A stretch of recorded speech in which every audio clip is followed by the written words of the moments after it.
ನಮೋ ಬುದ್ಧಾಯ್. ಜೈ ಭೀಮ್ ಎಲ್ಲ ನಮ್ಮ ಮಿತ್ರರಿಗೆ 2569ನೆಯ ಬುದ್ಧ ಪೂರ್ಣಿಮೆ ನಮಗೆಲ್ಲರಿಗೂ ಶುಭಾಶಯಗಳನ್ನು ತಿಳಿಸ್ತಾ, ಈ ರಾಗ ಮೋಹ ದೋಷ ಇವೆಲ್ಲವನ್ನು ಮಾನವ ಕುಲಕ್ಕೆ ಮುಕ್ತಿಗೊಳಿಸಿ ಸುಖಿ ಜೀವನ ಶಾಂತಿಯ ಮಾರ್ಗವನ್ನು ಕಲಿಸಿಕೊಟ್ಟಿರ್ತಕ್ಕಂಥ ತಥಾಗತ ಗೌತಮ ಬುದ್ಧರು ಬುದ್ಧ ಪೂರ್ಣಿಮೆಯನ್ನು ಕರ್ನಾಟಕ ಸರ್ಕಾರ ಆಚರಣೆ ಮಾಡೋಕ್ಕೆ ಮುಂದಾಗಿದೆ. ಇದರ ಹಿಂದೆ ಏನಾಗಿತ್ತು ಅಂತಂದರೆ, ಬಿಕ್ಕು ಸಂಘದ ಒಂದು ಹೋರಾಟ, ಚರಕ ಬಿಕ್ಕುವೆ ಚಾರಿಕ ಬಹುಜನಿತಾಯ ಬಹುಜನ ಸುಖಾಯ ಅಂತೇಳಿ ಈ ಸನ್ನತಿಯಿಂದ ಪ್ರಾರಂಭಿಸಿರ್ತಕ್ಕಂಥದ್ದು ಹೋರಾಟ. ಈ ಹೋರಾಟದ ಹಿನ್ನೆಲೆಯನ್ನು ನಾವು ಸಂಕ್ಷಿಪ್ತವಾಗಿ ತಿಳಿಸಿಕೊಡ್ತೀನಿ. ಬಿಕ್ಕುವೆ ಚಾರಿಕ ಬಹುಜನ ಹಿತಾಯ ಎಂತ ಇದೇ ಪೂರ್ಣಿಮೆ ಹಿಂದೆ ಪೂರ್ಣಿಮೆ ಇತ್ತು. ಆ ಸಮಯದಲ್ಲಿ ಪಂಚಶೀಲ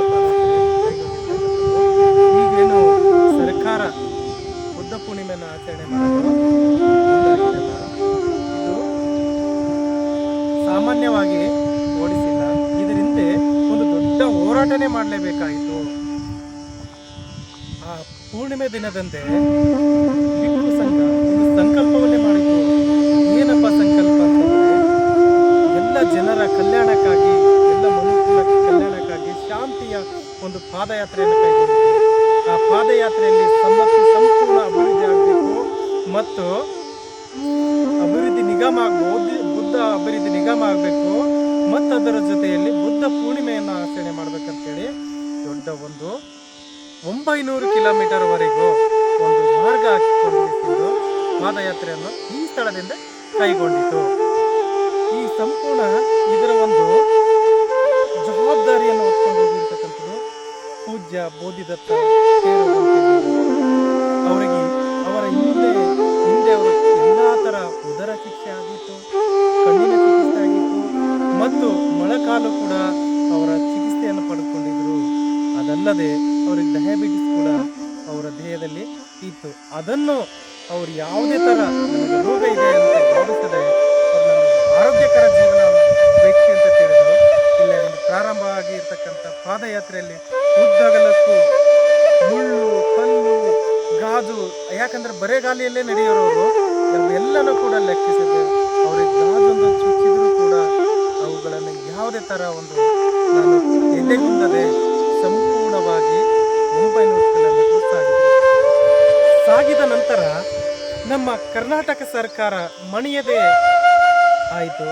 ಅದನ್ನು ಲೆಕ್ಕಿಸದೆ ಕುಳಿತುಕೊಂಡು ಪಾದಯಾತ್ರೆ ಬಂದಾಗ ಆಗ 3 ದಿನಗಳ ಕಾಲ ಉಪವಾಸ ಸತ್ಯಾಗ್ರಹವನ್ನು ಕೈಗೊಂಡು, ಇದು 2ನೇ ಹೋರಾಟ ಅಂತ ನಾನು ಹೇಳಕ್ಕೆ ಇಷ್ಟಪಡ್ತೀನಿ. ಯಾಕಂತಂದರೆ ಮೊದಲನೇ ಹೋರಾಟ ಪಾದಯಾತ್ರೆ ಆದರೆ 2ನೇ ಹೋರಾಟ ಉಪವಾಸ ಸತ್ಯಾಗ್ರಹ. ಆಗ ಆ ಸಮಯದಲ್ಲಿ ಶಾಸಕರು ಇನ್ನಿತರ ಎಲ್ಲರೂ ಉಪಾಸಕರು ಕೂಡ ಈ ಪಾದಯಾತ್ರೆಯಲ್ಲಿ ಕೈಗೊಂಡಿರ್ತಕ್ಕಂಥದ್ದು. ನಾನು ಕೂಡ ಪಾದಯಾತ್ರೆಯಲ್ಲಿ ಸದಾ ಎನಿ ಟೈಮು ಬಂತೇಜಿಯವರ ಜೊತೆಗೂಡಿಗೆಸಿಂದು ಕುಂತಿರ್ತಕ್ಕಂಥದ್ದು. ಈಗ ಅವರ ಪಾದ ಕೂಡ ಚಿಕಿತ್ಸೆ ಆಗಿರ್ತಕ್ಕಂಥದ್ದು, ಪಾದ ಕೂಡ ಅವರ ಶಸ್ತ್ರಚಿಕಿತ್ಸೆ ಮಾಡಿರ್ತಕ್ಕಂಥದ್ದು.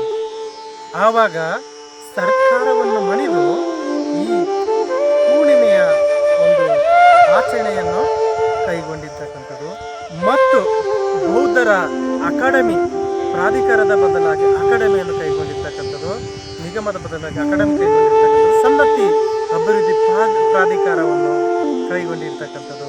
ಈ ನಮ್ಮ ಎಲ್ಲ ಉಪಾಸಿಕೆಯರಿಗೆ ಒಂದು ಒಳ್ಳೆಯ ಒಂದು ಆರೋಗ್ಯಕರ ಹೋರಾಟದಿಂದ ಸಿಕ್ಕಿರ್ತಕ್ಕಂಥದ್ದು.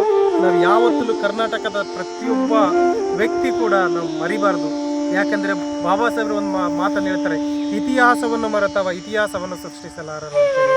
ಈಗ ಬೋಧಿದತ್ತ ಬಂತೇಜಿಯವರು ಒಂದು ಇತಿಹಾಸವನ್ನು ಕೊಟ್ಟಿದ್ದಾರೆ. ನಮ್ಮ ಕರ್ನಾಟಕ ಒಂದು ಇತಿಹಾಸವನ್ನು ಸೃಷ್ಟಿ ಮಾಡಿದ್ದಾರೆ. ಅದು ಯಾವುದಪ್ಪ ಇತಿಹಾಸ ಅಂದ್ರೆ, ಬುದ್ಧ ಪೂರ್ಣಿಮೆಯನ್ನು ಆಚರಣೆ ಮಾಡಬೇಕು. ಇಡೀ ಪ್ರತಿಯೊಂದು ಸರ್ಕಾರದ ಒಂದು ಎಲ್ಲ ಸರ್ಕಾರ ಕೂಡ ಆ ಜವಾಬ್ದಾರಿಯನ್ನು ಹೊತ್ಕೊಂಡು ಹೋಗಿರ್ತಕ್ಕಂಥದ್ದು.